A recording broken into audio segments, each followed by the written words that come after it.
ओडिशातील केंदुझर जिल्ह्यातून एक धक्कादायक घटना समोर आली आहे.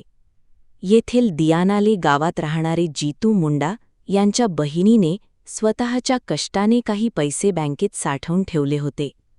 मरण्याआधी तिने जीतू यांना सांगितलं होतं की माझ्या खात्यात पैसे आहेत. बहिणीच्या निधनानंतर जीतू मुंडा हे पैसे काढण्यासाठी वारंवार बँकेच्या चक्रा मारत होते. पण बँकेकडून डेथ सर्टिफिकेट आणि नॉमिनीची माहिती मागितली जात होती. अशिक्षित असल्यामुळे आणि योग्य मार्गदर्शन न मिळाल्यामुळे ते त्रस्त झाले. शेवटी त्यांनी एक टोकाचा निर्णय घेतला. ते आपल्या बहिणीच्या समाधीकडे गेले आणि तिचे पार्थिव अवशेष बाहेर काढून थेट बँकेसमोर आणले, फक्त एकच गोष्ट सिद्ध करण्यासाठी की ती आता या जगात नाही.